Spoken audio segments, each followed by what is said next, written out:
I wrote this trip report the morning after my experience. I don't think my brain had fully recovered from the events, but I was good enough to write about it and lay the events out in an even manner. I surprisingly remember most of the trip, but even now it feels like a dream. I don't condone any of the things that we did, and I would highly suggest not following in our footsteps for your own physical and psychological safety, but enjoy this trip report. What we did throughout the trip was we would find something that we were apprehensive about, and instead of staying in our comfort zones, we would keep going towards whatever our fears were, and during the act of facing that fear, we'd find our worst fears and face those. During the come up, we would scare ourselves, and during the trip, we would do the same, so the entire trip would be a test of our psyches and hopefully achieve fearlessness and more meaning in our boring lives. The night before the trip. The night before the trip, my friend Nico and I just smoked a lot. We were smoking on the porch, and Nico said that he wanted to go on a trip, so we hit up the mushroom man, and he said he could get us some the next day. We decided to do a trip of 18 grams and have each person take half. My parents had left me alone for Christmas break to go on vacation, so there was no chance of anyone interrupting our trip. The night of the trip. I cannot stand the flavor of mushrooms.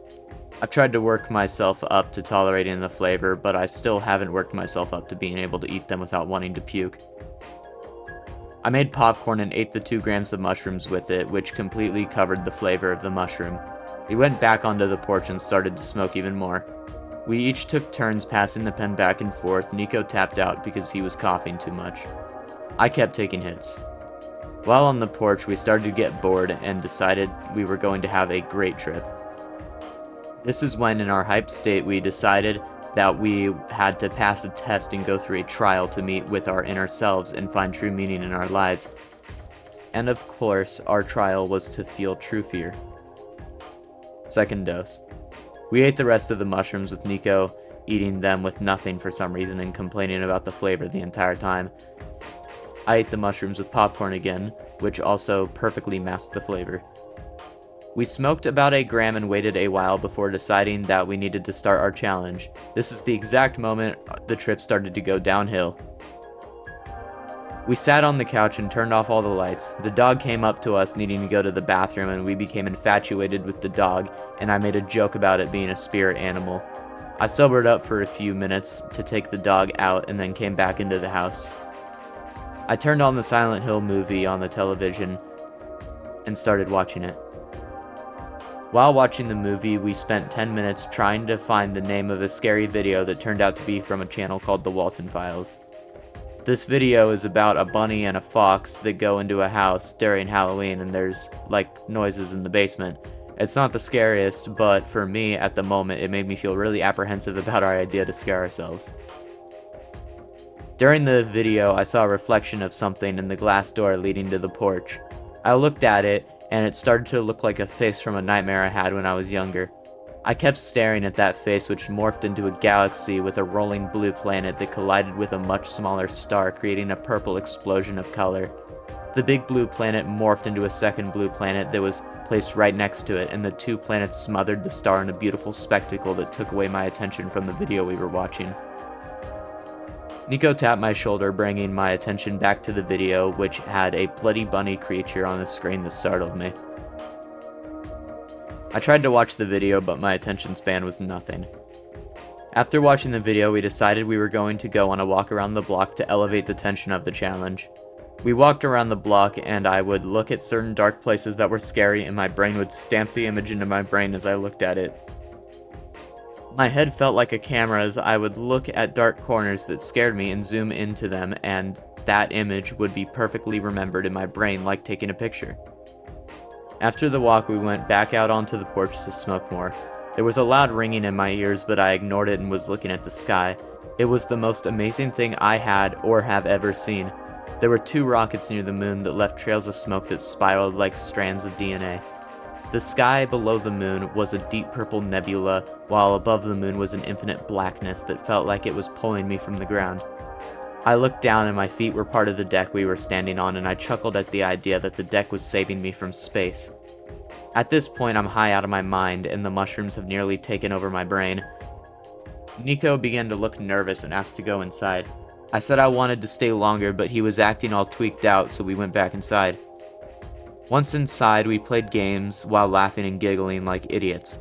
We got a knock at the door which startled me out of my drug-fueled gaming, and I grabbed my knife and opened the door to see one of our neighbors that I didn't know. I couldn't tell if she was real or not. Her face was melting and had a blurry outline.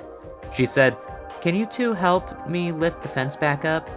Her voice sounded like it was coming from the end of a tunnel, and all I could do was look at her and ask what she had said again. I must have made some coherent response as she walked away. I shut the door after she left and got confused before realizing I must have agreed to help her lift the fence. It went very quickly as we were able to lift the fence easily by ourselves and balance it back up. Post note, I looked out the window in the morning and the fence had fallen back down. We were still outside admiring our work when the faces started to become more prominent from here and throughout the entire trip. The tree that looked over the entire yard was actually a giant face, and the sky behind it exploded in a beautiful cacophony of colors, but it was tarnished by the dark impending fear that the face in the tree brought me. Seeing the face in the tree brought a fear equivalent to looking through a window after waking up and seeing someone standing there looking at you while you're sleeping. Deep dread. I saw faces everywhere, but then I remembered that grass under a microscope looks like it has a face, so everything else must be made of little faces, and the mushrooms were showing me a big face. I rationalized that because the mushrooms were small, I was able to see from its perspective, and now I could see the faces of smaller things. The scary thing to me was that when I looked around at the faces, there were some that were scary and felt evil, while others felt nice and peaceful. The ones I was seeing in space also felt evil, so I opted to no longer look at the sky. We eventually walked inside and to the hall. The hall had 4 doors and a closet that held towels. One of the doors led to my room, while the other 2 led to the other bedrooms. The doors were all shut, and we stopped at the beginning of the hallway. The hallway gave off another impending feeling of dread as I looked down it. There were no faces anywhere, unlike everywhere else I had looked. The hallway also seemed to stretch far longer than it usually had. Nico started saying he wanted to go into the room on the left to face his fears, and I said go ahead. It seemed like we were both afraid of different rooms, as I was afraid of my bedroom that was on the right. We first entered the room he was afraid of and walked towards the back of the room where the master bedroom and a dark closet was. Nico tried to turn on the lights but only managed to illuminate the bathroom while the closet stayed pitch black. I was at the threshold of the door while Nico walked towards the darkness of the closet. He stopped suddenly stiff before he turned around and grabbed my arm, all the while screaming that we needed to leave the room. We made it out and slammed the door. Here's an illustration he drew of what he saw after the trip. Now that we were back in the hallway, I looked towards my bedroom door. I felt a deep feeling of nostalgic fear as the door seemed to grow in size, making me feel small and vulnerable. I felt extreme apprehension and fear at the idea of opening that door because I knew in the back of my mind something evil was behind it. I opened the door slowly, but it was blocked by a painting Nico had seemingly knocked over earlier. I peeked my head in slowly through the room and saw all the creatures from a reoccurring nightmare I had had as a child. In the nightmare that haunted me, there were a bunch of creatures that would stare at me and watch my sleeping body, and I would lay there trying to look like I was not awake. I saw all these creatures, but in hyper-realistic detail. The lights flashed on and off even though I wasn't touching anything. They all stared at me with deep anger, hatred, and hunger in their eyes. The monsters looked like shadows with terrifying bloodshot eyes and long teeth that were sharp akin to the teeth of a lanternfish. I ripped my head out of the room and slammed the door with all of the fear leaving my body as soon as I shut it. We went back into the living room and the already bad trip got worse. There was a pain in my right ear along with a loud ringing. I associated the pain and noise as a singular thing that interlocked and morphed together, but not just as a sound but an entire dimension. I started to focus on it but shook my head to get it away. It went away for a few seconds and I went to lay down in my recliner. Again, the loud ringing pain started on the right side of my brain. I got up to get some water, but as I was walking, I lost all control of my body and fell on the floor. I opened my eyes and there was a feeling like my existence falling to the back of my skull. Everything I could perceive became a 3-dimensional plane. My presence over this plane was just an observer trapped there, as I was just aware of the plane and couldn't react with it. The plane consisted of 2 skin-colored walls with a shadow where they met that went infinitely deep. There was a large sphere that was also skin-colored and had a shadow that was luring like the universe was inside of it. Above this plane was another plane of existence, like I was in multiple universes at once and experiencing different realities at the same time. There was no time there. It felt like an infinite prison that there was no end of. It felt like my brain was slowed down to where it could only comprehend so little, and to substitute for that lack of perception there was only pain. The pain was worse than anything I could ever explain, and had an almost radio static-like quality to it, meaning I couldn't just get used to it because it was always fluctuating and breaking.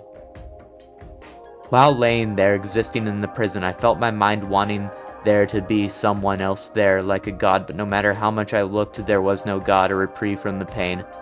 In a document I was writing in directly after the experience I wrote, "The memories of being tortured in hell's fires would be a welcome nostalgia while existing in the prison of eternal pain. If only I could have remembered anything else, but I was nothing but pain in existence. There was nothing I could do to soothe the eternal torture." I got out of the plane of existence and went onto the porch with Nico again. He was freaking out over something, but I couldn't understand English very well, and he probably wasn't making any sense anyways. Sitting on the porch, I was staring at the large tree with the face that was still there. I didn't want to look at the sky behind it because there were worse faces. For some reason, the face in the tree now uneased but interested me at the same time. I looked down and it felt like my arm was melting into my right side, and I could feel it like it was real. After smoking a bit more, I went back into the house and laid back down on the floor and went back into the pain dimension. I eventually got up and laid down onto the couch. At one point when I was laying there in delirium, I thought I saw a person in the room across from me. It crouched on the corner of the wall near the roof, staring at me.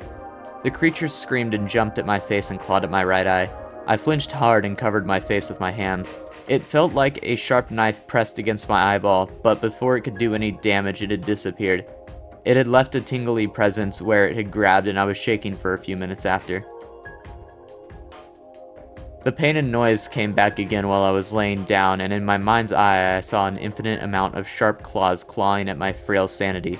All I could do was sit on my couch and try to not let the hairline fractures that had begun to form in my sanity grow into deep crevices of insanity. Near the end of the trip, I finally went outside to face my last fear and looked at the moon, and it was an amazing reward. The blackness around the moon was beautiful, and there was a large heavenly ring around the moon. I closed my eyes and envisioned myself there, like Neil Armstrong looking at the heavenly ring circling the moon. I could see the rings were bright yellow and detailed with amazing abstract architecture that reached 5 times higher than any skyscrapers. We stayed outside for the rest of the come down and talked about our experiences, which were eerily similar. What I took from this trip was that recently I had been apprehensive about doing things I enjoyed because of fear. So I think that I got put into this experience to see the worst things that there are, and knowing I can do anything I want without apprehensions and take big risks for big rewards. Thanks for listening to my trip report, and subscribe to my channel for more of these wacky little experiences. Have a good night.